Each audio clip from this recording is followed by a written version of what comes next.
pudieron acompañarnos el día de hoy, pero agradecer enormemente al canciller, a Marcelo Ebrard, por el trabajo que ha estado haciendo para que se lleve a cabo este procedimiento, y obviamente al doctor Alcocer, secretario de Salud del Gobierno de México, al doctor Hugo López-Gatell, y también, por supuesto, a COFEPRIS, que han aprobado este proceso y que iniciará. Entonces, si no tienen inconveniente, le pediría al doctor Guillermo Ruiz Palacios que pudiera presentarles este protocolo, que se conozca, y después podríamos contestar sus preguntas. O doctor Kersenovich, no sé si usted quiere intervenir primero.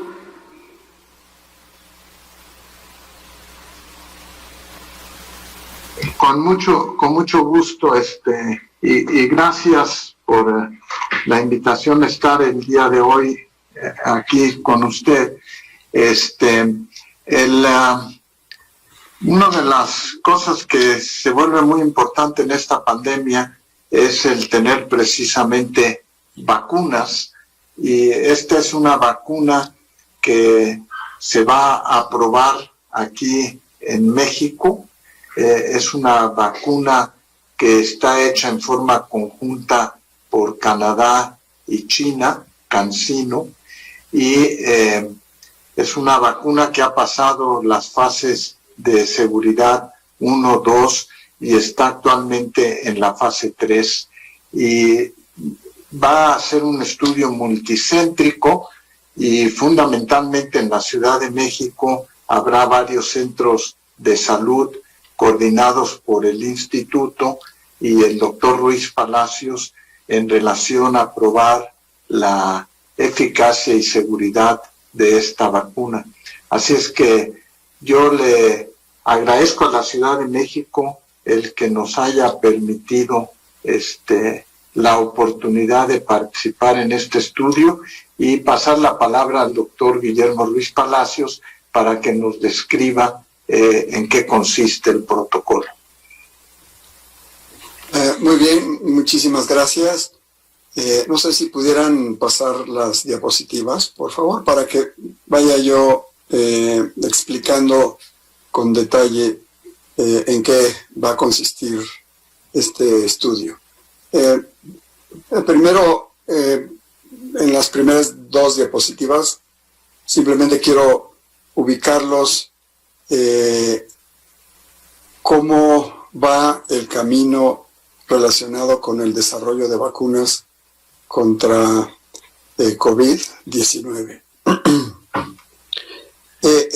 Primero hay que mencionar que es un tiempo inédito en cuanto al desarrollo de vacunas. Es un parteaguas en todos los que nos dedicamos al estudio y desarrollo de vacunas, porque ha habido muchísimos retos. El principal es la rapidez con la que se tenía que desarrollar vacunas. Y afortunadamente había toda la experiencia y el conocimiento básico de este grupo de virus, de coronavirus, que permitió realmente desarrollar rápidamente la vacuna. Asimismo, con la aparición de nuevas tecnologías para el desarrollo rápido, muy diferente al tradicional, que permitió que esto realmente en unos meses pudiera estarse ya realizando estudios de eficacia contra estas vacunas. Y esto, como les decía, por todo el conocimiento que se obtuvo básico con este grupo de coronavirus, y particularmente con SARS, que fue un brote muy importante que ocurrió hace algunos años y que también se inició en China y que afectó a Canadá y a otros países de manera importante, pero que desapareció, pero permitió conocer las características del virus, cómo infecta, y de ahí es que se desarrollaron estas vacunas a partir de algunos componentes de este grupo de virus. Los virus, las vacunas que ahorita se están desarrollando para el virus SARS-CoV-2, que es el agente causal de COVID, pues tiene varias formas. Déjeme la primera, solo para pasar rápidamente de qué están integradas todas estas vacunas. Hay vacunas que están caracterizadas por su elaboración a partir de DNA. Hay vacunas inactivadas, o sea, el virus completo inactivado. Hay vacunas que se desarrollan a partir de vectores y que pueden ser el virus completo o parte del virus. En este caso, uno de los componentes importantes es el spike o la espícula, que es el componente más importante para pegarse a las células e invadir y reproducirse. O bien la producción de partículas por sí solas, de subunidades de proteínas, y otra muy importante que quizás sea uno de los grandes desarrollos entre estas dos, lo que son a partir de vectores o a partir de mRNA, que han transformado la manera de la producción de vacunas.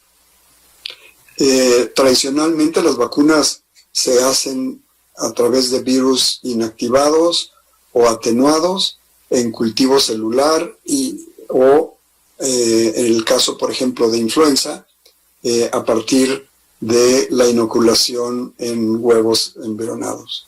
Estos son procesos antiquísimos, que tienen décadas y que no han cambiado.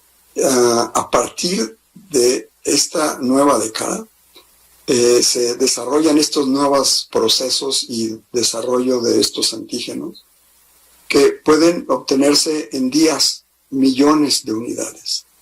Esto es una transformación que coincide con la aparición de COVID y ha permitido que se hayan podido desarrollar estas vacunas de una manera tan temprana. Me pasa la siguiente, por favor. Ahora sí, nada más rápidamente, aquí es todos los grupos de vacunas que se están desarrollando y la proporción de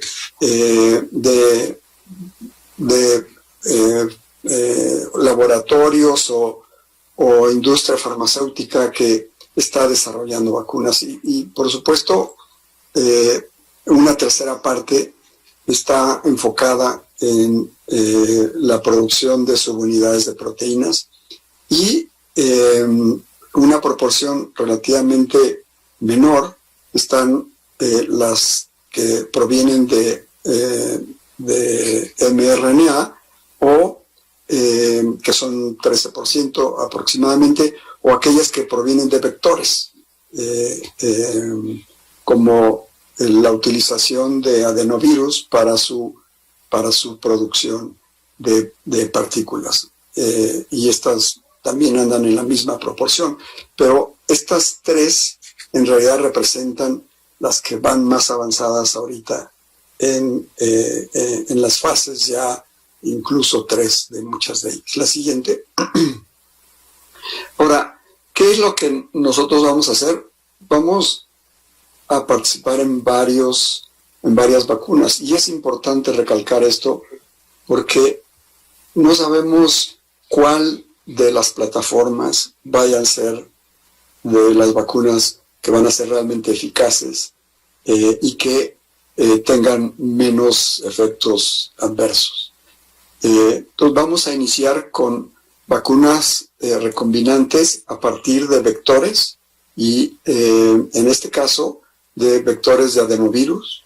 En particular, la vacuna de CanSino, que viene de las siglas de Canadian and Sino, que son una organización canadiense-china que ha ido desarrollando esta vacuna. Y esta vacuna está en una plataforma de un adenovirus que se le llama adenovirus 5. Este estudio es un estudio multicéntrico que va a ser aleatorizado, doble ciego, controlado con placebo, y una característica es un diseño adaptativo. Este tipo de diseños clínicos adaptativos han sido también muy importantes. Los diseños tienen tiempo ya de haberse desarrollado como adaptativos, pero justo con esta pandemia han sido de gran utilidad, ya que se van adaptando a las condiciones particulares del desarrollo del protocolo. Esto quiere decir, por ejemplo, en el caso de esta vacuna primera que vamos a probar, se va a hacer un corte a los 30 días de que se vacunan en un subgrupo que se le llama de inmunogenicidad, para ver de qué manera se puede inducir una suficiente cantidad de anticuerpos neutralizantes, y se ve en el siguiente periodo si esta segunda dosis que ya se administró en un primer grupo es suficiente o no, o si se puede quedar con una sola dosis. Se vio que con una sola dosis se adquieren niveles muy altos de anticuerpos neutralizantes, y por eso ahorita en la fase que nosotros vamos a entrar ya va a ser con una sola dosis y no con dos. Pues esta característica de estos diseños adaptativos permiten desarrollar una vacuna mucho más práctica y más eficiente. Entonces en ella lo que vamos a evaluar es la eficacia y la seguridad y la inmunogenicidad contra esta vacuna. ¿Me pasa la siguiente? Este es como decía, un estudio multinacional, multicéntrico, en la que van a participar varios países. Aquí los pongo: Arabia Saudita, Argentina, Chile, México, Pakistán y Rusia, inicialmente. La siguiente. Y tiene dos objetivos principales. El objetivo, por supuesto, primario es de eficacia, y es evaluar la eficacia de la vacuna AD5-nCoV para prevenir virológicamente la enfermedad. ¿Qué quiere decir esto? Esto es que no solo se va a analizar enfermedad grave que requiere hospitalización, sino cualquier enfermedad confirmada virológicamente por los métodos de PCR, de que tiene una infección con síntomas. Entonces, se ha calculado un tamaño de muestra total de alrededor de 45,000 voluntarios para poder detectar en los primeros 6 meses los primeros 150 casos con COVID en cualquiera de los dos grupos.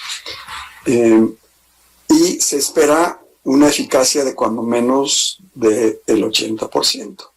Con esta eficacia de 80% fue que se hizo el cálculo de que se requerían 45,000 voluntarios, de los cuales México va a incluir entre 15 y 16,000.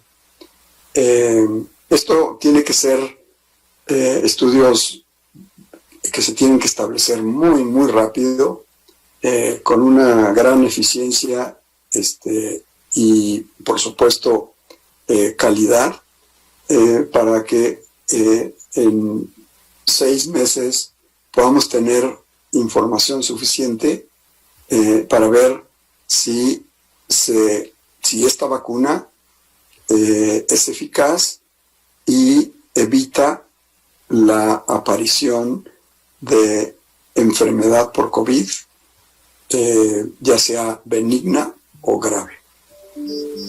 El otro objetivo importante pues es evaluar la seguridad, y los dos son muy, muy importantes.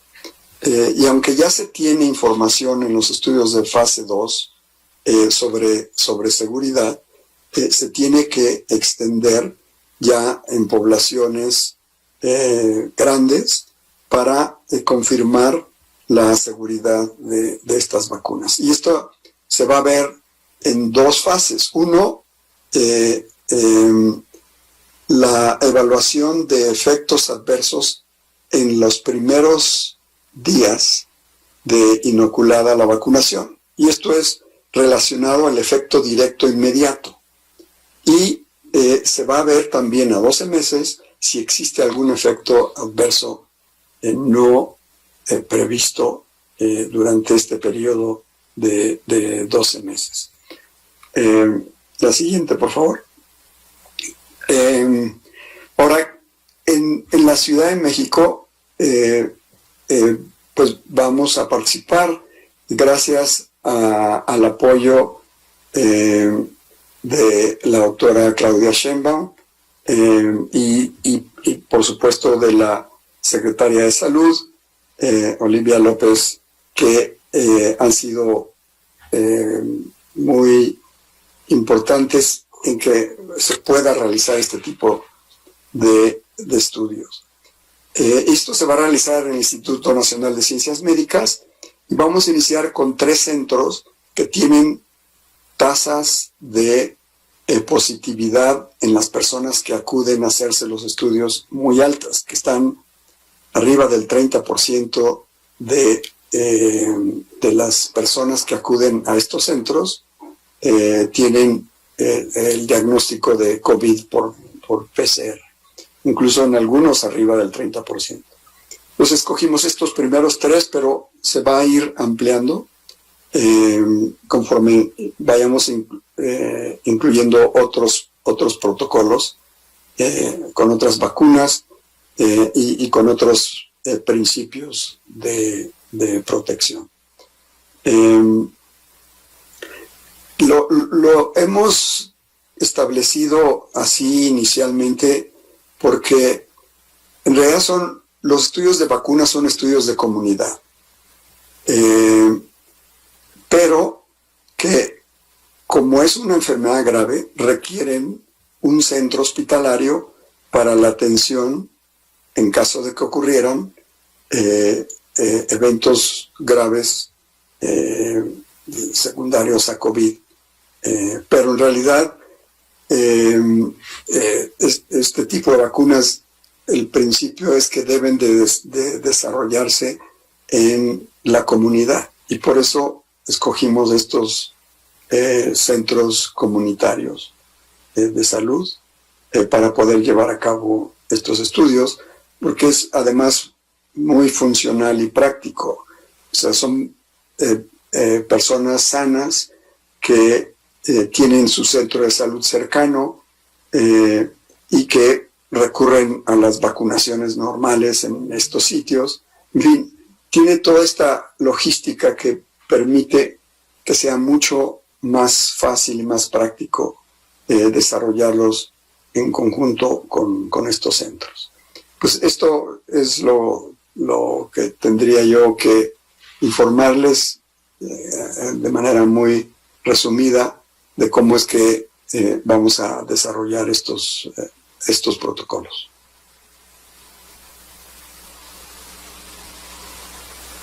Muchas gracias, doctor. No sé si pudiéramos informarle también a nuestros compañeros reporteros cuándo iniciaría ya el estudio.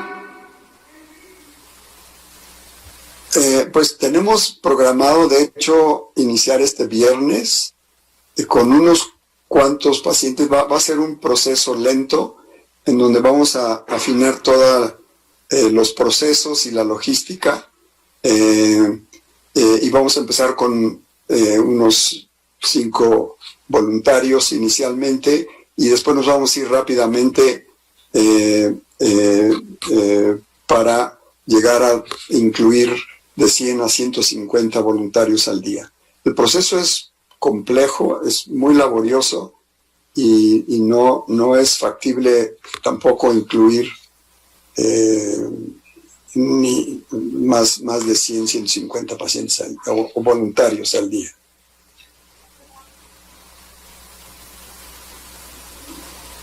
Muchas gracias. Pues podemos pasar a las preguntas, si gusta.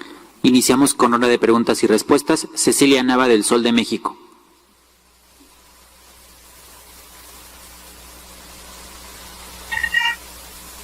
Hola, buenas tardes a todas y todos. Me gustaría saber, aparte de estos entre 15,000 y 16,000 voluntarios en México, ¿cuántos van a ser específicamente en la Ciudad de México? En la Ciudad de México calculamos que van a ser alrededor de unos 5,000 pacientes, voluntarios. 5,000 voluntarios.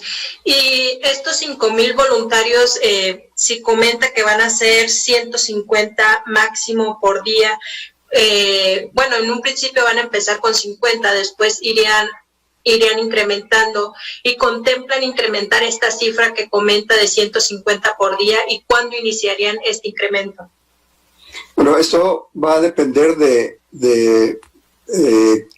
la manera como podamos sincronizar todos los centros de salud y la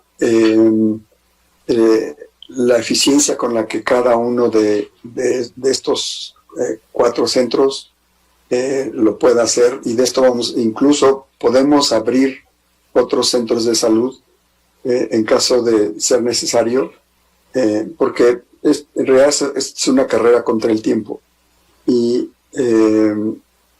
nuestro objetivo es meter el mayor número de pacientes posibles. Además, esto es competitivo.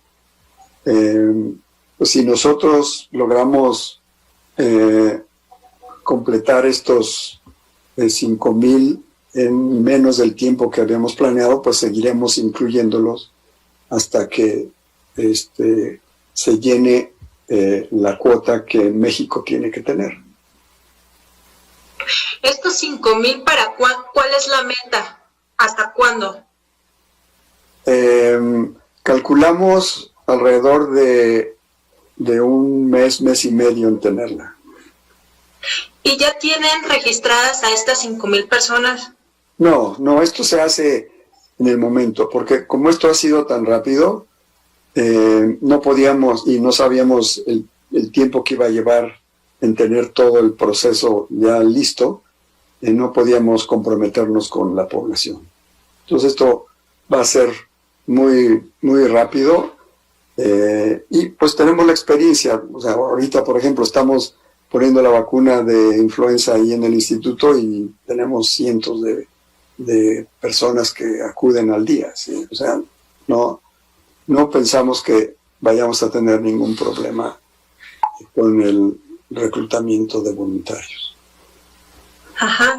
Si bien comentó que van a ser 3 centros en donde se aplicarían esto por el tema de que están arriba del 30% de positividad, pero ¿y cómo le dirán al paciente? ¿Cómo los elegirán? ¿Cómo se debe de acercar a las personas? ¿O cómo se acercarán ustedes como doctores? Bueno, hay criterios de selección, y estos criterios de selección los vamos a poner en línea, que las personas van a poder acudir. Tenemos pósters que se van a poner en los centros de salud y en el instituto, y en Twitter, para aquellas personas que tienen la voluntad de participar en estos protocolos. Se les pasa una primera información que se le llama de preinclusión o pre-screening, en donde ellos tienen que llenar y si tienen las características que se requieren para que puedan ingresar en el estudio, se les da una cita y así es como se va a empezar. Pero esto lo vamos a hacer de una manera muy rápida. Bueno, no sé si nos pudieran pasar a nosotros este póster para ya no seguirle preguntando de este tema, porque sí me quedan más dudas de cómo van a elegir a las personas, pero prefiero que nos manden esa información. ¿Cómo no? Ahora, me gustaría saber, ustedes como especialistas en este tema, ¿cómo han notado el tema de anticuerpos en la Ciudad de México? ¿Están realizando algún estudio para conocer cómo va esto? Pues si bien sabemos cuántas personas se han infectado, han adquirido esta enfermedad y cuántas personas han muerto, pero no sabemos en realidad un total. Pero a mí me gustaría saber si tienen una cifra de cuántas personas ya han generado anticuerpos. Tal vez antes de continuar, podríamos señalar que los centros de salud tenemos ya una historia de colaboración con el Instituto Nacional de Nutrición y esto facilita mucho la colaboración. En este momento lo que nosotros vamos a hacer, empezamos con estos centros, pero tenemos capacidad de ampliar hasta 16 centros.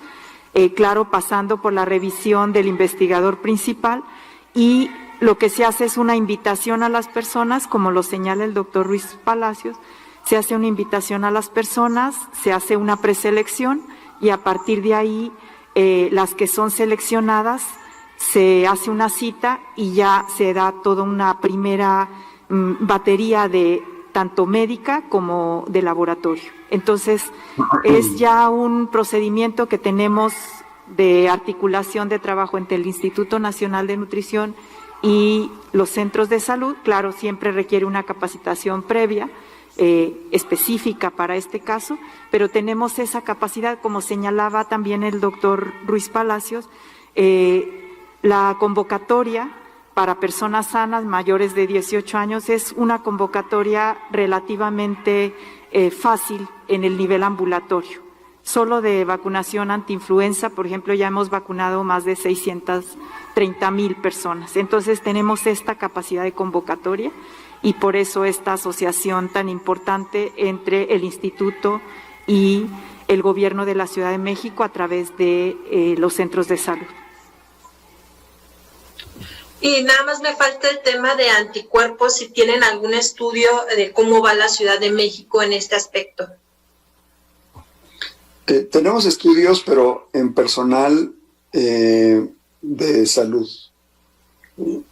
pero que sí pueden, en cierta forma, reflejar la prevalencia de anticuerpos, porque, es muy limitado lo que tenemos, es exclusivamente en el instituto, con el personal de salud, trabajadores de la salud del instituto, y hay una cierta discordancia porque el número de eventos que hemos tenido en el instituto asociados al personal de salud es extremadamente bajo.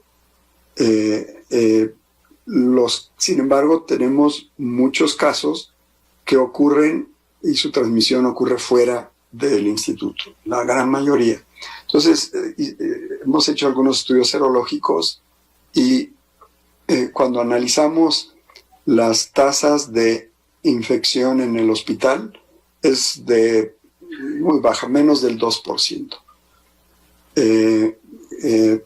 Pero cuando medimos los niveles de anticuerpos, sí vemos que tenemos tasas de alrededor del 15%, de entre el 10 y el 15%. Y esto nos refleja que estas infecciones han sido adquiridas fuera del instituto y probablemente sea un reflejo de lo que está ocurriendo en la ciudad. Ok. Quizá ahí nada más señalar que no nada más las personas llegan y se vacunan y se van, sino que este lleva un protocolo muy estricto, tanto desde la determinación primero de que el paciente es negativo hasta después la vigilancia del paciente con distintas mediciones de laboratorio. No sé, Memo, si quieres ahondar muy brevemente los estudios básicos que se le hacen a estas personas. Sí, o sea, de hecho estos son estudios de corte. O sea, estas personas se tienen que seguir el primer año y después se va a ampliar a un segundo año, porque se tienen que determinar muchas cosas, ver infecciones respiratorias, si están o no asociadas a SARS-CoV-2 y los efectos colaterales indeseables que puedan ocurrir. Entonces, al inicio se les tiene que tomar una muestra de sangre, una muestra de exudado nasofaríngeo para descartar que no estén infectados en ese momento, y posteriormente se da la vacunación. A los 28 días se toma otra muestra de sangre para determinar su respuesta de anticuerpos a la vacuna, y va a ser en un subgrupo, no va a ser en toda la población. Pero sí se van a tomar algunos otros exámenes relacionados, o sea, en general, de su condición de salud, y cada vez que tengan algún evento respiratorio, van a tener que informarnos, se les va a tener que tomar una muestra de exudado nasofaríngeo para descartar que ese evento respiratorio no sea por COVID. Y esto es durante un año. Entonces, en general, la incidencia de infecciones respiratorias en la población general son de 3 a 4 episodios respiratorios por año por persona. Entonces calculamos que cada persona va a tener que recurrir a los centros de salud para que se le haga su revisión, o a los propios institutos, y se descarte que no tenga una infección por SARS-CoV-2. Y ya por último me gustaría saber si va a haber algún pago para los voluntarios. No, lo único que se les va a dar de remuneración es cuando requieran ir al centro de salud o al instituto, se les va a dar lo del transporte. Gracias. Continuamos con Karen Quintero de TV Azteca.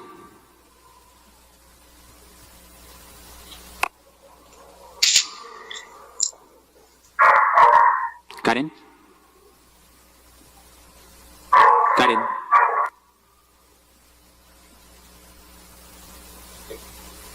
Siguiente pregunta, Daniela Vega de Uno TV.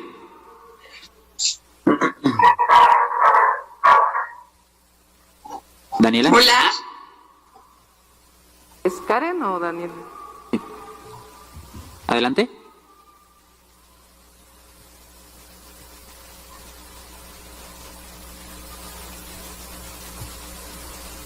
Adelante. Hola, ¿me escuchan? Sí, Karen. Buenos días a todos. Yo nada más quiero una precisión en esto de las personas sanas y mayores de 18 años, en los voluntarios. También pueden ser o van a entrar a este estudio personas diabéticas o hipertensas, y también si me podrían decir o les podrían pedir a estas personas que fueran personas disponibles, que tuvieran el tiempo de estar acudiendo a estos estudios que les va a requerir el sistema de salud. Y justamente una condición, y por eso se hace el famoso pre-screening, es para definir si la persona dispone del tiempo y la voluntad para poder acudir a los centros de salud o al instituto cuando tengan algún evento y cuando se les tengan que tomar sus muestras. En relación a su segunda pregunta, ¿Sobre qué? De enfermedades crónicas. Claro, por supuesto que sí se puede, tiene que estar controlados en el momento en que se pone la vacuna. Pudieran y que tengan una historia de un buen control de su diabetes. Perfecto, gracias. Y doctora, yo quería preguntarle sobre los centros de acopio. Ayer acudimos a varias explanadas delegacionales, o bueno, de las alcaldías, y vimos que no estaban los centros de acopio montados, incluso en alguna vimos que estaba la carpa junto a una del kiosco de triaje de COVID. Entonces, para preguntarle a partir de cuándo ya podrá acercarse a la población a dar donaciones a Chiapas y a Tabasco. Si quieren, terminamos la conferencia que tenga que ver con... Sí, era para la jefa de gobierno. Sí. No se quiere prender. Continuamos con Daniela. A ver, permítame. Si quieren, contestamos después las preguntas que no tengan que ver con la fase 3 de la vacuna. Nos quedamos para podérselas contestar, para que los doctores... Gracias. Adelante, Dani. Yo quisiera hacer un comentario general, y es que este tipo de estudios es una gran responsabilidad porque implica no nada más datos para la Ciudad de México y para el instituto, sino que implica datos que van a tener trascendencia a nivel mundial en cuanto a la utilidad de la vacuna. Entonces, aquellas personas que se seleccionan para el estudio, pues realmente adquieren un compromiso muy importante, tanto individual como comunitario, y en el avance que tiene la ciencia para el desarrollo de las vacunas.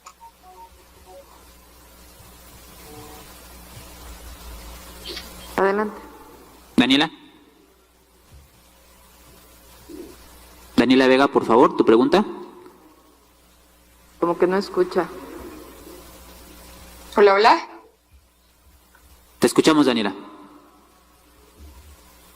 Doctora, buen día. Me gustaría preguntarle a usted, y aprovechando que está el titular del Instituto Nacional de Nutrición y la doctora Oliva, además de inicio, también se firmará una hoja de consentimiento, como sucedió con el protocolo para poner a prueba el tratamiento de mesilato de Camonstato y Artemisia annua, y saber cómo va los resultados, la evolución de ese tratamiento. Tengo entendido que ya pasaron 2 meses de que comenzaron las pruebas con estas dos sustancias. Doctor Kersenovich. Sí, el protocolo del Camonstato y Artemisia annua está en proceso. Mientras no tengamos el número de gente suficientes en el estudio y su vigilancia, no tendremos los datos. Les recuerdo que tanto ese estudio como el de esta vacuna son estudios que se comparan contra placebo.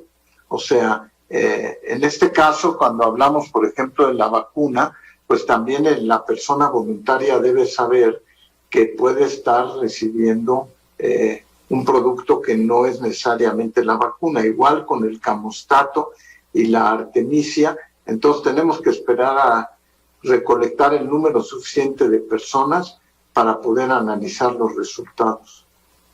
¿Ha habido una baja participación? No es tanto la baja participación, ha habido mucha gente que se le han hecho los estudios para entrar, pero tienen que cumplir con los criterios de inclusión señalados en el protocolo. ¿Con cuáles han incumplido? No, por ejemplo, si una persona llega, tiene que tener las primeras 72 horas para poder haber ingresado al estudio. Si acude al centro de triaje después de que han pasado las 72 horas, eso ya es una limitante para no ser incluido en el estudio. Entonces, así como ese, hay varios criterios que tienen que satisfacerse para poder ingresar al estudio. ¿Y se firmaría entonces también en este caso carta de consentimiento? Igualmente, sí. Muy bien, tengo una pregunta sobre otro tema. Esperaré a que concluyamos con estas para hacerla. Siguiente pregunta, Raúl Adorno, de Ruido en la Red.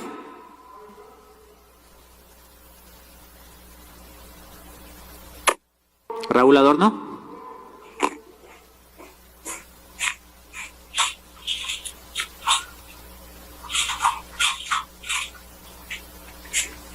Raúl.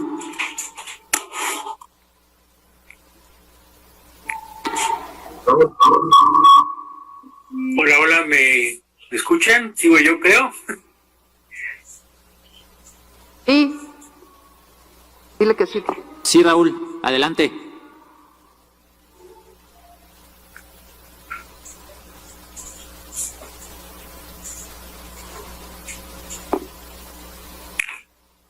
Raúl, ¿te escuchamos?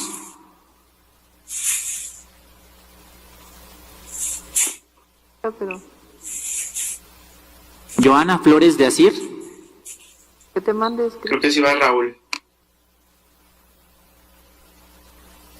Si te escuchas, Raúl.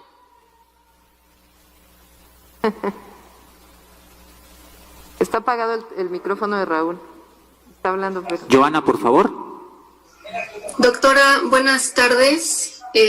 Para algunas precisiones sobre este tema, me gustaría, para entender bien lo del registro, primero hay que hacer un registro en línea o es ir llegando al centro de salud y ahí yo me anoto. Segundo, los que se vacunan, entonces, los que se van a vacunar son únicamente población mayor de 18 años y personas sanas, ¿verdad? A ver, es importante decir que este es parte de un estudio. Es la fase 3 de un estudio de una vacuna, particularmente la vacuna CanSino. Entonces, no es que sea ya la vacunación masiva, sino es parte de la fase 3 del estudio. Entonces, va a iniciar primero en el Instituto Nacional de Nutrición, con personas en el hospital y con 3 centros de salud. Y tienen que ser normalmente las personas que acuden a estos centros de salud. Entonces, ahí en estos centros de salud se va a dar la difusión para que se pueda conocer y en el momento en que se amplíe a otros centros de salud ya se informará. Pero sí tiene que ser normalmente gente que acude a esos centros de salud como parte de su atención de salud general, primaria. Ok, sí, esa era mi duda. O sea, no es que me tenga que registrar en línea aunque yo viva cerca del centro de salud, sino es como conforme van llegando, se va informando y así la persona decide ser parte del estudio, ¿no? Así es. Sí, aunque tienen que registrarse en línea también, pero es a través de los propios médicos del centro de salud que se va a hacer el reclutamiento. Perfecto. ¿Existirá algún tipo, ya mencionaban aquí que hay una firma de una carta responsiva, vaya, ¿habrá algún seguro para estas personas en caso de que puedan sufrir algún daño colateral? Todos los pacientes que ingresen al estudio podrán ser atendidos en el instituto en caso de tener un efecto secundario. Y también existe un seguro directamente relacionado con un evento adverso relacionado con la vacuna para el manejo del paciente con enfermedad grave por COVID. Es un seguro internacional que se adquirió en el momento en que nos comprometimos a participar en el estudio. Es decir, si llega a haber, que ojalá no, algún fallecimiento relacionado, se aplica este seguro. Si está relacionado con a la administración de la vacuna. O sea, y no asegura cualquier otra evento, padecimiento que no esté relacionado con la vacuna. Finalmente, mencionaba que aproximadamente en un mes estarían ya reclutados los 5,000 voluntarios para esta vacuna. A partir de un mes, entonces, ¿iniciaría este conteo de 6 meses para obtener los resultados o ya es a partir del viernes cuando inicia el protocolo? Sí, es a partir del momento en que inicia. Ok. Y doctora, tengo otro, me gustaría preguntarle sobre hospitalizaciones. ¿Me espero a un ratito o de una vez? Me espero. Muchas gracias, doctora. Última pregunta sobre el tema, Raúl Adorno de Ruido en la Red.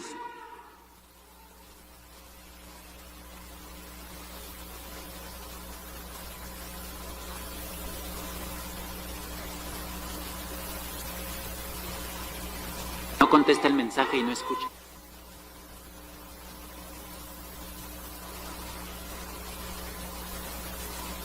Raúl, a ver si ahora sí te escuchamos. Sí, doctor, es que aquí estaba entre que entraba y salía con el de la consola, pero bueno, preguntarle sobre este tema, digo, aparte que quiero preguntarle sobre otro asunto también, pero sobre este tema, cuando se refieren que hay un 80% de efectividad, ¿a qué se refieren con el otro 20%? ¿Es el riesgo que se puede correr o a qué se refieren exactamente? Hay metodología estadística para calcular la eficacia de una vacuna. Pues, por ejemplo, o sea, hay vacunas muy, muy eficaces. Por ejemplo, la vacuna de polio, ¿sí?, tiene una eficacia de arriba del 90%. La eficacia de influenza, por ejemplo, tiene una eficacia que va del 40 al 60%. Entonces, para esta vacuna se ha calculado una eficacia de cuando menos 80%. O sea, que va a prevenir la ocurrencia de cualquier infección asociada con enfermedad en el 80% de la población que recibe la vacuna. ¿Sí? A eso se refiere. Ok. ¿20% quedaría en riesgo?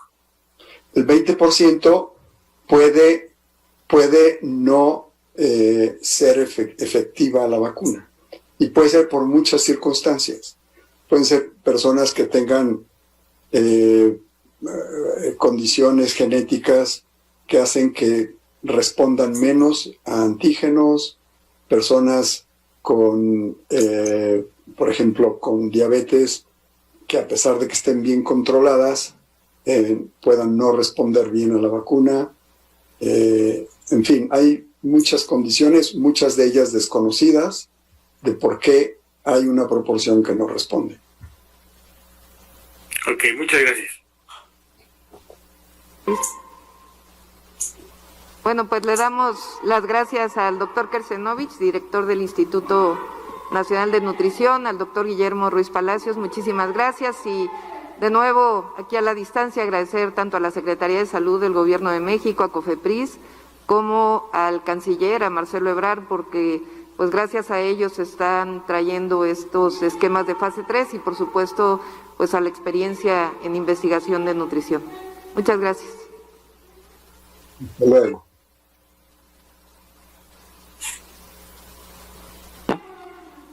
Regresamos con Cecilia Nava del Sol de México. Hola, hola de nuevo. Nada más una dudita rapidísimo y una disculpa. ¿Las personas las que ya tuvieron COVID pueden ser voluntarios o no? No, son personas sanas que no han tenido. Ah, ok. Y ya por último, doctora, una jueza federal dio un amparo para que en la Glorieta Colón, el monumento a Colón, pues no sea retirado y se regrese, pero hasta ahorita les está ordenando que ustedes les respondan a qué se debió todo esto, y para el mes de febrero se estima otra audiencia. ¿Ustedes qué van a responder de esto? ¿Sí la van a regresar? ¿Qué va a pasar con el monumento? Como dijimos, se retiró el monumento para su restauración, y ya que sepamos exactamente a qué se refiere el amparo, pues podemos darles más información. Ok, gracias. Continuamos con Karen Quintero de TV Azteca. Doctora, lo de los centros de acopio. Ah, sí.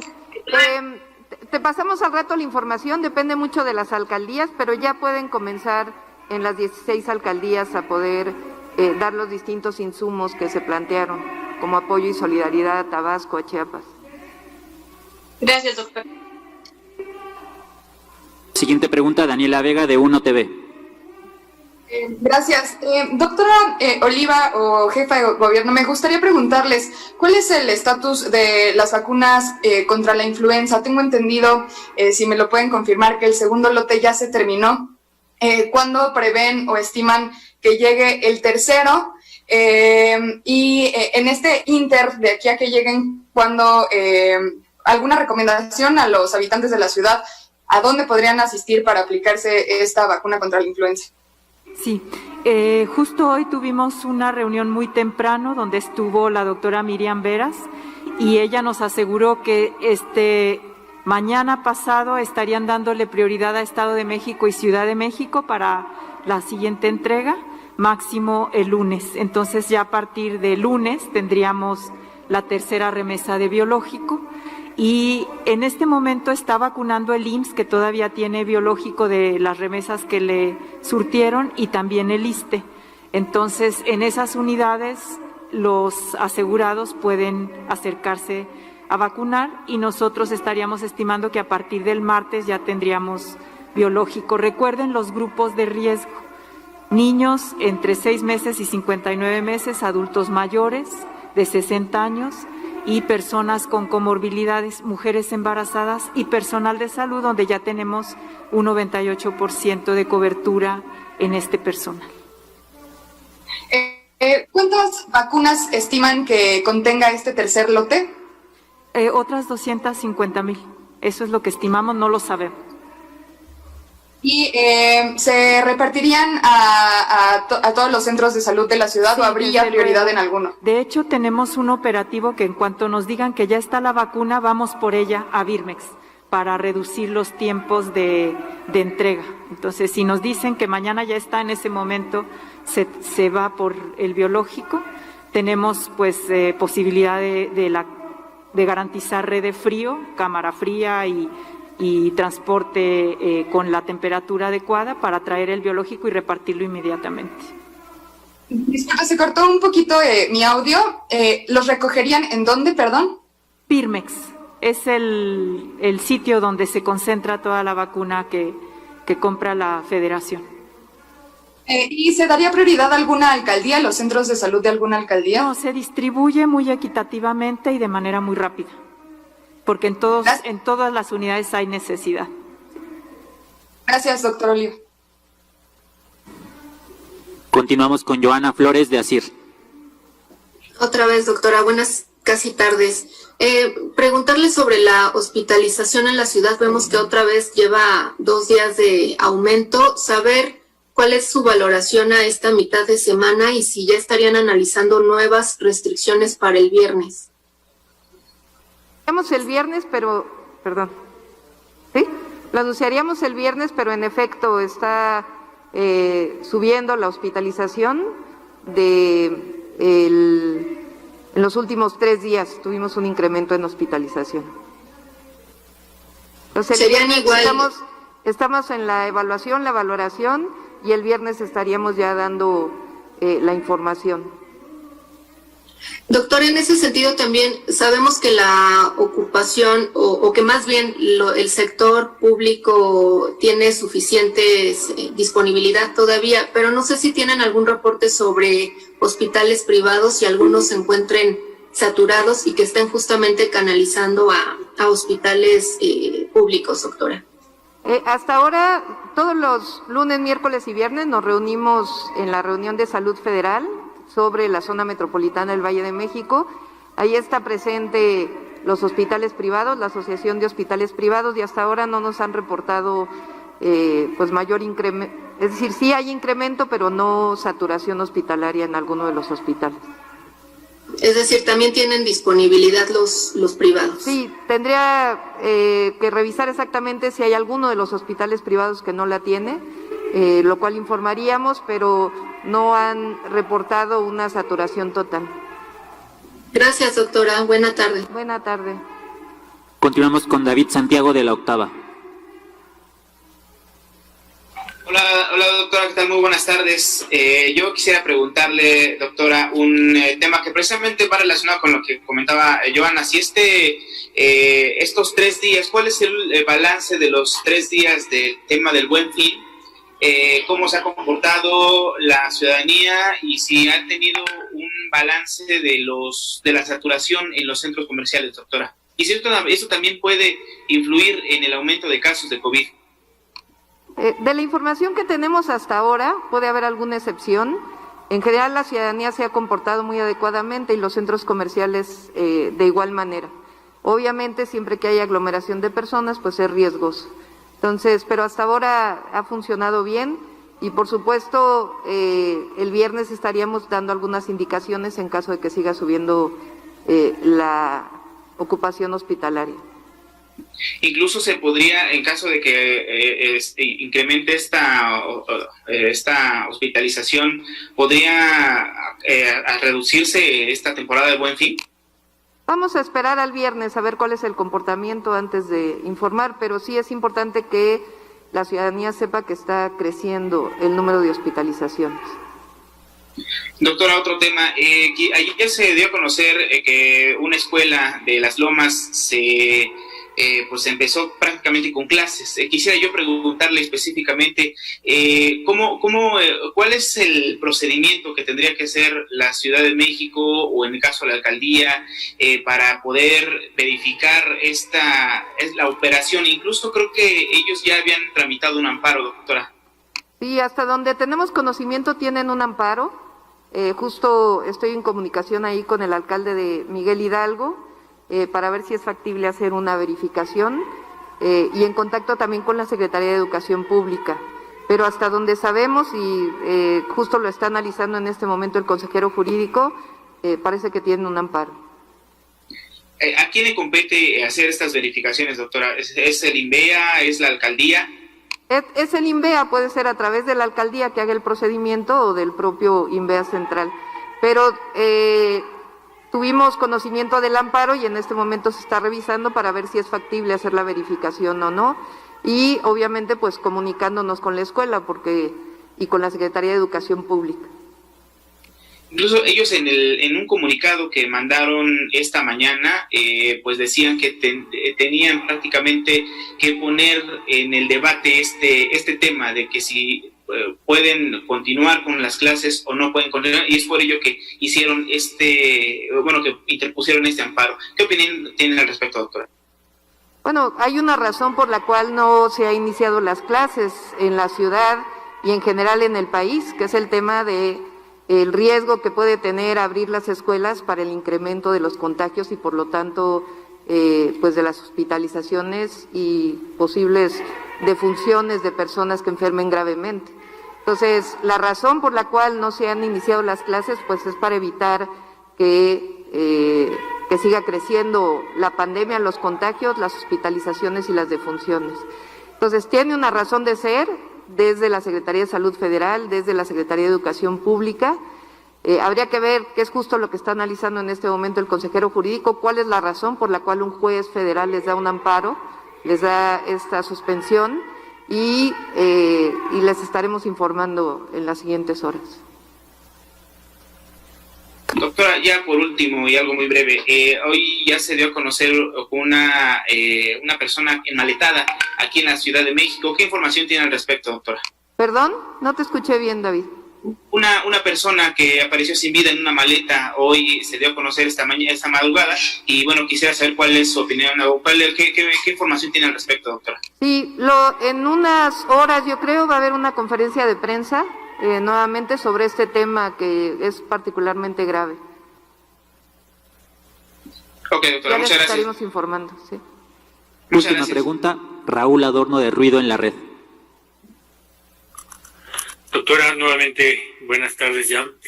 Preguntarle rápidamente también, ya se aprobó el presupuesto de egresos de la Federación y entre las entidades más castigadas en cuanto a la reducción del presupuesto federal, pues está la Ciudad de México. ¿Qué comentario nos puede decir al respecto, doctora? Y si se mantiene su estimación de, si no mal recuerdo, 216,000 millones de de pesos para el presupuesto del próximo año. Sí, si gustan, también damos una conferencia de prensa particularmente sobre el presupuesto, pero está estimado de acuerdo a la propuesta que envió la Secretaría de Hacienda a la Cámara de Diputados. O sea, ¿se mantendría el presupuesto de 216,000 millones de pesos? Sí, es sobre ese monto, pero ya los montos exactos se los podríamos dar ya hacia finales de mes, que es cuando se presenta la propuesta. Pero bueno, ¿sí le afecta o no le afecta a la Ciudad de México, doctora? ¿Perdón? ¿Sí le afecta a la Ciudad de México? No escucho. Digo que si le afecta a la Ciudad de México. Les damos la información completa ya cuando vayamos a presentar el presupuesto. Muy bien, gracias, doctora. Vamos con la conferencia, muchas gracias. Gracias. Gracias, doctora. Buenas